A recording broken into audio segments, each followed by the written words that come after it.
Да кажам фала на тимот на Младите може што ме покани да бидам говорник тука. Се мислев да бидам искрен, стварно имам многу работа и викам, окей, ако некаде има поента да кажам неколку мисли или неколку совети, тоа ќе биде тука затоа што на вас како помлади можеби ќе ви значат, ќе ви одзвони некоја мисла. Неколку зборови да кажам за Исцелител. Филмот е мојот дебютантски игран филм. Јас сум режисер, продуцент и сценарист на филмот, инаку експлодираше на фестивалите. Минатата година имавме 48 интернационални премиери и 15 награди добивме интернационални. Дополнително имаме звездени рецензии од Variety, Hollywood Reporter и Screen Daily, тоа се огромни весници филмски. И беше прикажан и на многу престижниот VOD канал HBO.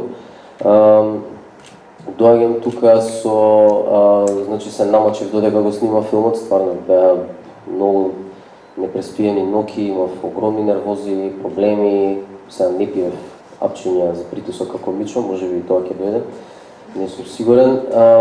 Меѓутоа сакам да кажам дека стварно беше трновит патот и овие неколку совети кои што ги замислив, кои што сакам да ги споделам со вас се замислени како, да речам, совети за едно невреме во кое што живееме, доколку би живееле во некоја по-нормална земја, каде што условите за живот се подобри и која се грижи за сите да имаме стартни позиции, веројатно би смислил нешто друго, меѓутоа одлучив со еден трезвен пристап да споделам некои работи со вас.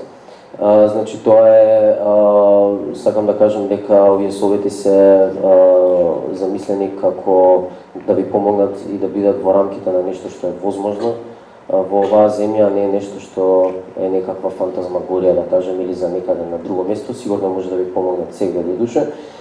Значи, ги поделив советите во два дела. Едниот дел е во практични неколку совети кои што ќе ви ги дадам, а другиот дел се некакви психолошки совети во стил на овие self-help книги кои што ги има. Мислам, не сум некој гуру, него размислував од прилика што точно мене ми помогна.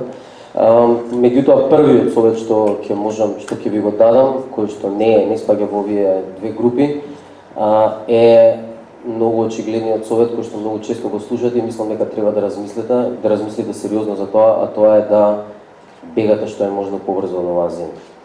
Мислам, малце грубо, знам, малце тврдо, меѓутоа имате, можам само да ви кажам дека не е за џабе го слушате тоа и веројатно на многу од вас умот ви оди на таа страна. Најголемиот проблем и зашто мислам дека тоа е така и зошто е тоа вистина и зошто тоа е некаков добар совет во оваа земја е тоа дека оваа земја за 30 години едноставно не овозможи базична стабилност, која што е основен услов за да може да просперирате на некои подолги стази.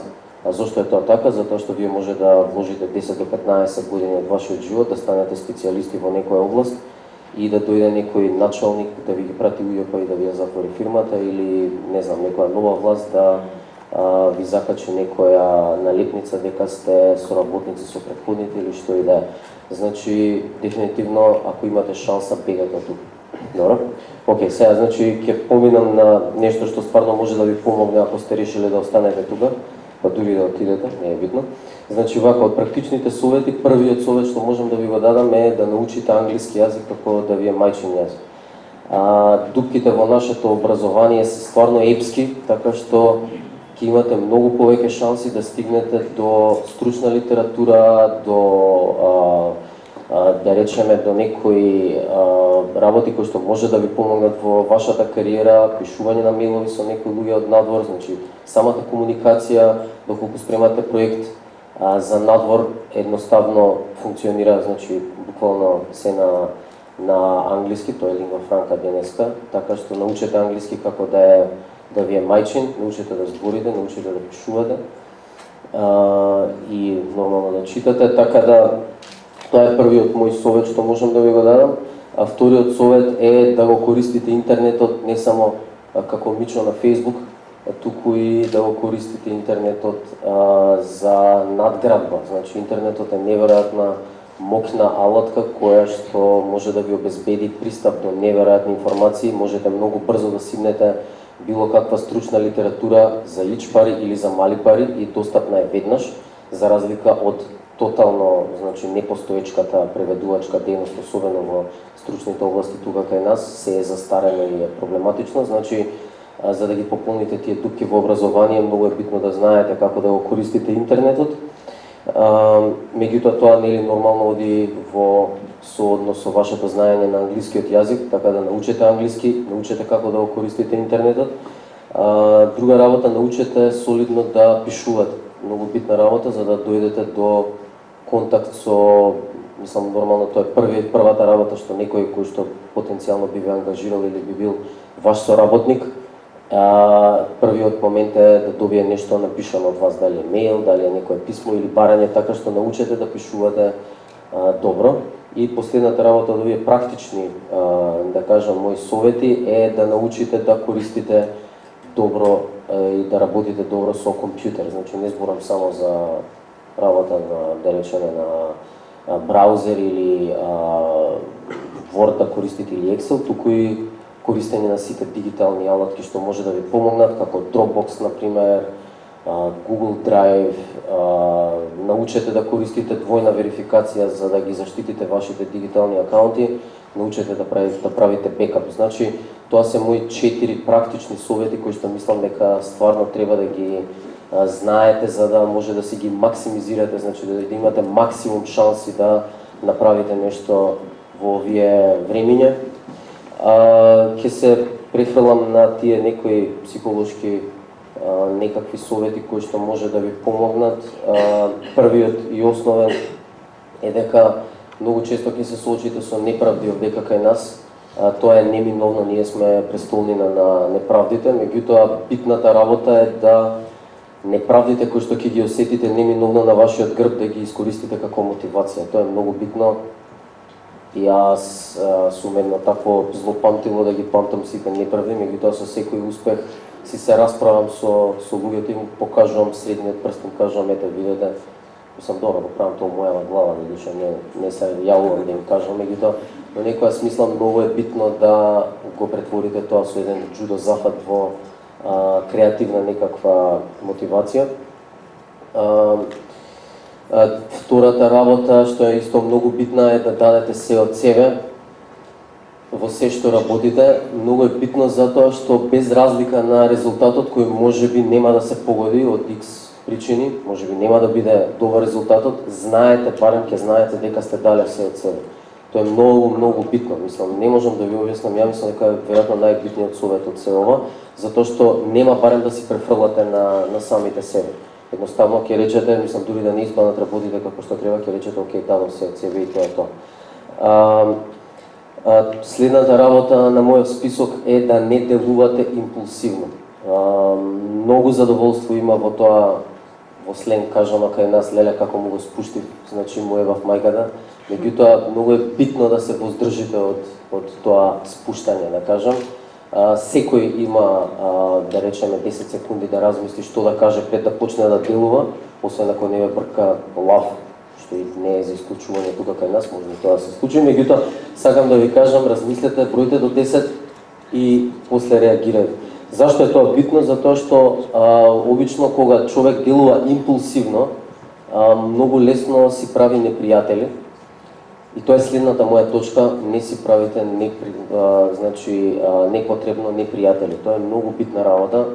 Мислам, несомнено ќе дојдете во ситуација каде што ќе се спречкате со некого и ќе мора да се разберете некако.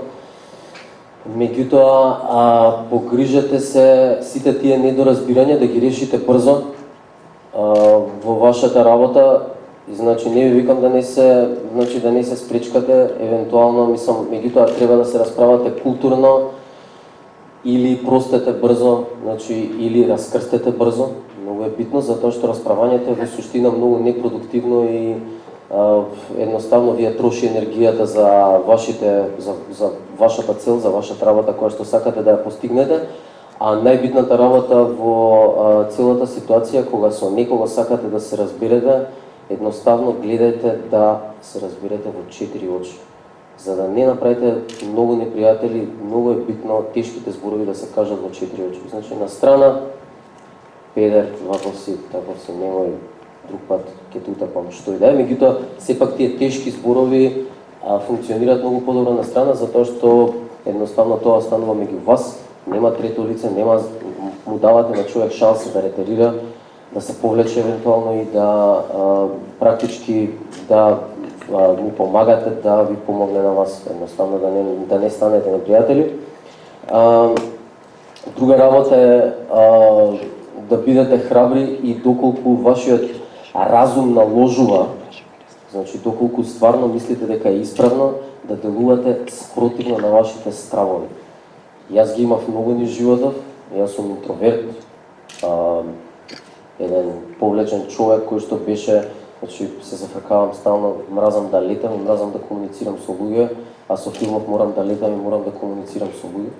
Така што сакам да ви кажам, тоа се стравови кои што мислам никој од нас не сака да излезе од таа позиција на комфорт, меѓутоа како би се освоиле некои планини доколку сите седиме по дома како Мичо, едноставно нема да може, мислам, да никој да застане на некоја планина и да каже, ете, јас сум тука и ја освои. Значи, сакам да ви кажам, излезете од зоната на комфорт и дефинитивно обидете се да ги освоите вашите стравови. Во контекст на тоа, мора да ризикувате. Значи, уште една работа, мора да се ризикува. Јас, кога го правев исцелител, ризикував на многу моменти, ризикував буквално со се, со мојата екзистенција, меѓутоа тоа беа ризици, да речем тоа беа испланирани паметни ризици во некоја смисла, можеа да не заебат, меѓутоа од друга страна ништо не може да се направи без некакво ризикување и да знаете дека некогаш неризикувањето е најголем ризик. Значи вашето неделување некогаш е далеку поголем ризик отколку делувањето. Следната работа, уште една што сакам да ја кажам од овој список е дека не верувајте во митот за само еден талент. Значи, јас мислам, нормално, сите имаме стварно сме различни, имаме афинитети, меѓутоа секој може да најде барем уште една работа за која што го бива, за која што сака да ја прави. Многу е несигурен светов, веќе чека трновит пат, така што едноставно најдете уште нешто во кое што сте добри, за да може да ви биде барем некаков бекап или па може би задоволство да ви биде како хоби. Уште неколку зборови сакам да кажам за таа некоја класна поделба која што ја има неминовно не само кај нас, туку на секаде низ светов. Некои од вас тука имаат многу повеќе од останатите, во смисла родителите им се богати, може да им приуштат многу повеќе. Не спиите на тоа уво дека се ќе биде совршено, може би ќе дојдат некои потешки времења, затоа е битно да знаете, може би сега во некои моменти ви се чини дека се ви оди од рака, меѓутоа не знаете точно колку е тоа ради парите на мама и тато, а колку е тоа поради тоа што сте дефинитивно добри. Многу е битно да знаете колку не знаете. Тоа е многу битно за да можете да напредувате, затоа што нема секогаш да бидат работите така. Луѓето што немаат доволно, кои што се многу во оваа земја, повеќето сме такви, јас доаѓам од такво социјално, да кажам, семејство. Многу е битно да разберете дека нема да имате толку шанси како побогатите деца, затоа памет у глава, ризикувајте дефинитивно, меѓутоа обмислете ги работите неколку пати пред да преземете големи ризици, меѓутоа дефинитивно не се блокирајте, мора нешто да се направи нормално, гледате да не ве изблокира тоа, меѓутоа за жал нема да имате таа привилегија на неуспех што може да имаат побогатите деца. И за крај сакам да кажам дека ве чека голема војна, еден трновит пат како млади деца, што треба да го изводите. Вие не се борите само со вашата конкуренција, туку се борите и со многу големи проблеми кои што ние ги имаме како општество, затоа треба и среќата да ја ставите тука во целиот микс. Некогаш работите едноставно колку и да вложите нема да се погодат и нема да можете да го дадете својот оптимум, меѓутоа не се префрлајте на себе, размислете ако е тоа објективно така, само и ако се соочувате со некој, да кажам, потенцијален неуспех, едноставно застанете што е можно побрзо на нозе и пробајте пак. Ето, тоа е тоа од мене.